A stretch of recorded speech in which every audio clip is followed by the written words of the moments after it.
The first thing I noticed was not the envelope. It was my sister's phone balanced against her water glass and pointed directly at my face. My name is Maris Bellamy. That night, I was sitting in a private dining room at a restaurant in Milwaukee's historic Third Ward, pretending my birthday dinner felt normal. My mother, Audra, had chosen the place-invited relatives I rarely saw and ordered wine before I arrived. The room was quiet, in a way that did not feel respectful. It felt arranged. I sat in the center chair because my mother had insisted on it. Tessa sat across from me, smiling too easily, her thumb resting near the screen of her phone.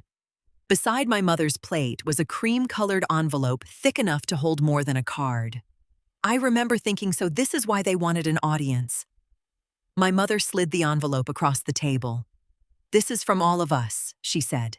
No one reached for their glass. No one made a joke. I opened it carefully because by then I already understood that whatever was inside had been prepared to hurt me. It was a disownment letter. My name was typed near the top, followed by a formal statement saying I was no longer recognized as part of the Bellamy family. My mother's signature was at the bottom. Tessa's was beside it. For a few seconds, I heard only the faint sound of silverware from the main dining room. Then I looked up and saw my relatives watching for the reaction they had been promised. I read the letter again, slower this time. "Does everyone here understand what this is?" My mother's face tightened. "We do." I folded the paper, placed it back in the envelope, and put it in my purse. "Thank you," I said. "This will make things easier." Tessa's smile faded first. She did not know there was already a signed contract in that same purse, and neither did my mother. The letter in my purse looked like the reason for the dinner, but it wasn't. It was only the part they wanted everyone to see. The real fight had started months earlier, after my grandmother's house in Bayview became part of the estate. It wasn't a mansion, and it didn't look impressive from the street, but it sat close enough to Lake Michigan that realtors had started using words like rare and development potential. To me, it was still the place where my grandmother kept spare blankets in the hall closet and never asked me to explain why I wasn't more like Tessa. She had left the house to both of us equally. The will also said that if one of us wanted out, the other had the first right to buy her share before it could be sold to anyone else. I knew that because I had read the documents myself, then read them again with Nolan Greer, the attorney I hired after my mother began calling the house a family burden. Tessa wanted it sold quickly. Her boutique wellness studio had failed, though she still posted photos as if business was thriving. My mother protected that image like it was another child. She said Tessa had responsibilities, investors, and a future to save while I had memories I needed to outgrow. "You're holding everyone back over an old house," my mother told me one afternoon. "No," I said. "I'm refusing to give away something Grandma legally left me." That was the moment her face changed. Not with sadness, but calculation. After that, every conversation became sharper. Tessa sent messages about market value closing timelines and how selfish I was being. My mother stopped pretending she wanted agreement and started demanding obedience. So when she gave me that disownment letter at dinner, I understood what it really meant. They weren't cutting me off because I had no worth. They were trying to make me feel unworthy enough to sign away the house. For years, my family treated my work like something I should apologize for. My mother could describe Tessa's career with exact titles, dates, and promotions. But when people asked about me, she always paused before saying I worked in hospitality, as if the word itself needed to be softened. At family dinners, I was useful when glasses needed refilling or plates needed clearing. If someone spilled wine, my mother looked at me before she looked at the server.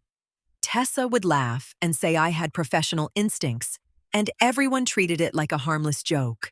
It wasn't harmless, it was training. I worked at a respected lakefront hotel, and my job required more than smiling at guests.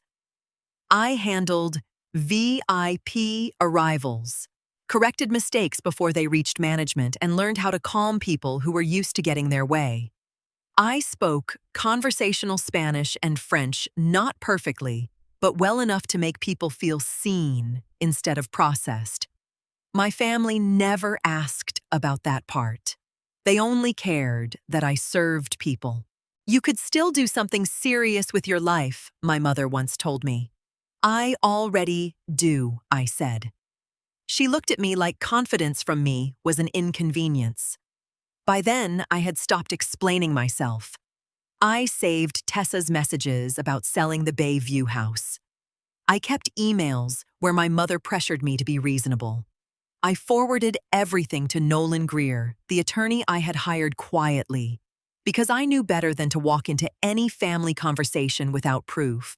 They thought I was silent because I was scared. The truth was simpler. I had learned that the less I announced, the less they could interfere with. The night Graham Rourke noticed me began with rain hitting the hotel windows hard enough to make guests turn their heads.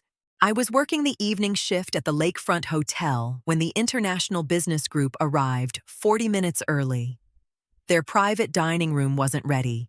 The kitchen had prepared the wrong first course, and the assistant manager looked at the reservation sheet like it might change if he stared long enough. The lead guest, a French executive named Laurent Moreau, spoke quietly, which made his disappointment worse. He didn't raise his voice. He only asked whether our hotel often treated confirmed arrangements as suggestions. I saw panic move through the staff. I also saw the bigger problem. This wasn't about a room or a menu. It was about respect. I stepped forward before anyone could apologize badly. Mr. Moreau, your room isn't ready, and I won't insult you by pretending it is. I can move your group to the Lakeview Lounge, now adjust the service privately, and make sure your dinner begins there without making your guests wait in a hallway. His eyes stayed on me for a long second. You understand the problem? I do, I said, and I can fix it. I spoke to him in French when I explained the temporary arrangement, then changed the menu with the kitchen so it looked intentional instead of rushed. We brought in warmer lighting, moved the wine service first, and gave the group a view of the storm over the lake while the dining room was reset. By the end of the evening, Mr. Moreau shook my hand and asked for my name. Only later did I learn that Graham Rourke, CEO of Harborline Grand Hotels, had been sitting in a nearby meeting room with a clear view of the lounge. He hadn't seen a replaceable employee. He had seen what my family never wanted to name. 3 days later, an email arrived from his office asking if I would discuss my future. I almost didn't reply to Graham Rourke's email. For 2 days, I opened it during breaks, read the same polite lines, and closed it again. Harborline Grand Hotels wasn't a small company, and people like me didn't usually get invited into rooms like that unless someone needed coffee directions or damage control. I knew that thought wasn't really mine. It was my mother's voice repeated often enough that it had started to sound practical. When I finally agreed to meet, nothing about the process felt like a favor. Graham was direct. He asked what I would change about VIP hospitality in Milwaukee, how I would train staff to handle international guests, and why so many hotels treated culture like decoration instead of service. Because it's easier to memorize preferences than understand people, I said. He leaned back slightly, and for the first time, I felt the room shift toward me. There were more interviews after that. I completed case studies, wrote a plan for a guest experience program, and sat through a simulated crisis where 2 actors played angry clients demanding impossible solutions.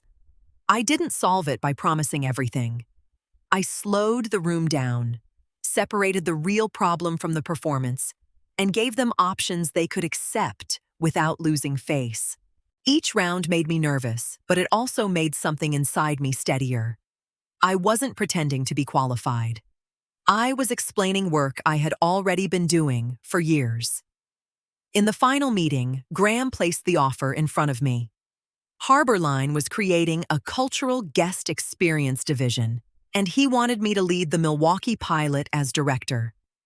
The salary was $185,000 with benefits, a performance bonus, and authority over the training budget. I signed with my hands, calm. 2 weeks before my birthday, I walked out with a contract in my bag and told no one in my family. Good news had never been safe around them. Back in that private dining room, I thought the disownment letter was the whole performance. I was wrong. After I placed the envelope in my purse, my mother didn't look satisfied. She looked impatient, as if the first part had taken longer than expected. Tessa was still recording, though her smile had slipped a little. I could tell she had expected tears, maybe an apology, maybe me asking what I could do to fix things. Instead, I sat there with my hands folded in my lap. My mother reached into the folder beside her chair and took out another set of papers. These were thicker, with tabs already placed, where a signature would go. "Since you're accepting the separation," she said, "we should make the rest clean." I looked at the top page and saw the words "release of property interest." My stomach tightened, but my face stayed still. The document named the Bayview house my grandmother's house and asked me to give up my claim and purchase rights so Tessa could move forward with a sale. There it was. Not family grief. Not disappointment. Just paperwork hiding behind a birthday cake. Tessa leaned closer to her phone. "You said it yourself. This makes things easier." "No," I said, looking at the document. "I said the letter made things easier. I didn't say I was signing away inherited property." My mother's voice lowered. "You can't keep pretending you belong to this family while refusing to help it. You just handed me a letter saying I don't belong to it." A few relatives shifted in their chairs. Someone cleared their throat.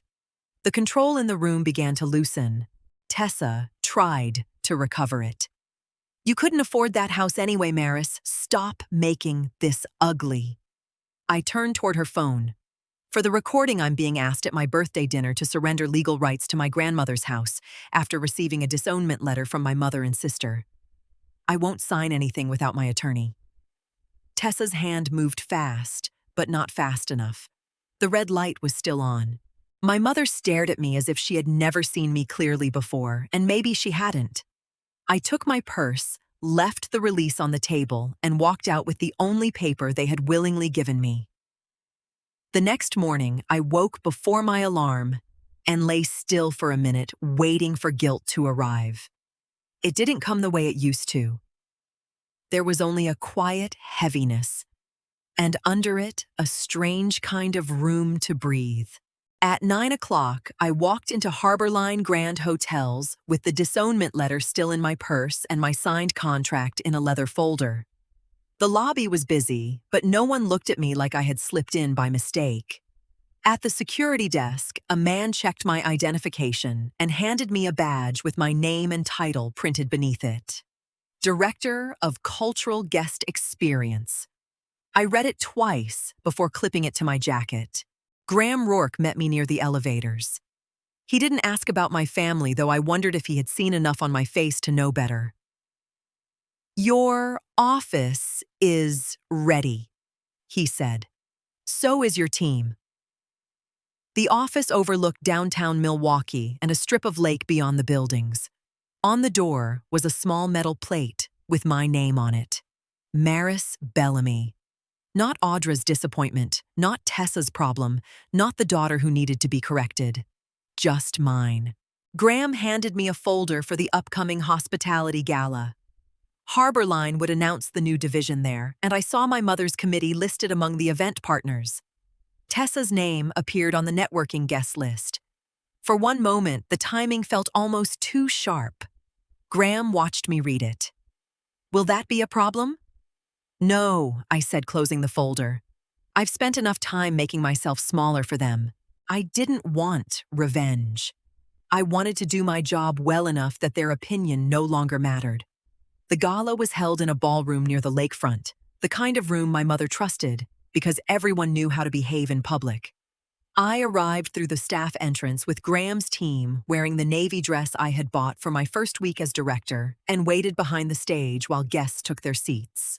From the side curtain, I saw my mother almost immediately. Audra moved through the room with her careful smile, touching elbows, accepting compliments, acting as if nothing in her life had changed. Tessa stood beside her in a cream suit, scanning the room for useful people. For once, her phone was in her hand, but not aimed at me. They didn't know I was there. I thought seeing them would shake me more. It did, but not enough to move me from where I stood. Graham stepped onto the stage and began speaking about Harborline's new Cultural Guest Experience division. He talked about trust language, guest dignity, and the cost of overlooking people who understood service from the inside. His voice stayed professional, but every word landed somewhere personal in me. Then, he said my name. Please welcome Maris Bellamy, our new Director of Cultural Guest Experience. For a second, I heard the applause before I felt my legs move. When I walked onto the stage, my mother's face changed in a way I had never seen before. Tessa lowered her phone like it had become too heavy to hold. Around them, people turned with recognition, piecing together the daughter they had heard dismissed, with the woman being introduced by one of the most respected hotel executives in Milwaukee. I took the microphone from Graham. Thank you, I said. I've learned that service isn't about being beneath anyone. It's about noticing what others miss and respecting people before they have to prove they deserve it. I didn't look at my mother when I said it. I didn't have to. For the first time, the silence at their table belonged to them, not me. After the gala, my mother tried to make the story smaller. By the next morning, she had called 2 relatives, 1 committee member, and someone from Harborline's event office to say there had been a misunderstanding. According to her, the birthday dinner had been emotional, the disownment letter had been symbolic, and I had taken a private family matter too far. Tessa tried a different version. She said I had embarrassed our mother on purpose because I was bitter about the house. That might have worked if she hadn't recorded the dinner herself. 3 days later, a cousin sent me the video with a short message. I think you should have this. I watched only once. There was my mother sliding the envelope toward me. There was Tessa smiling behind her phone. There was the second document, the one asking me to release my rights to the Bayview house. And there was my own voice, steady enough to surprise me, saying I wouldn't sign inherited property away under pressure. I forwarded everything to Nolan Greer. This changes the tone, he told me. They can argue family drama. They can't argue that they weren't pressuring you. The legal part moved slowly, but it moved in the right direction. Nolan sent formal notice that I intended to keep my rights under the will. Tessa couldn't force a quick sale because Grandma had given me the first chance to buy out her share. When creditors began pressing her over the failed studio, she lost the luxury of pretending she was only being practical. My mother lost her committee position first. Donors didn't like the video, and they liked the property pressure even less. Tessa sold jewelry, then her car, then finally agreed to sell me her half of the house at appraised value. No one was dragged away. No one vanished overnight. They simply lost the control they had mistaken for love, and for them, that was punishment enough. Months later, I stood in the kitchen of the Bayview house with the deed in my name and my grandmother's old table still against the wall. I had bought Tessa's half at appraised value not because she deserved generosity, but because I wanted the ending to be clean. No hidden deal, no emotional debt, no reason for anyone to say I had taken what wasn't mine. I restored the house slowly. The kitchen stayed simple. The upstairs rooms became study spaces for young hospitality workers in the training fund. I started through Harborline. On the first evening, we opened the doors. 6 students sat around that old table with notebooks, coffee, and nervous smiles. I watched them listen to one another, and for the first time in that house, the past didn't feel heavier than the future. My mother moved through Milwaukee much more quietly after losing her committee position. Tessa was still paying down debt without the family image to protect her.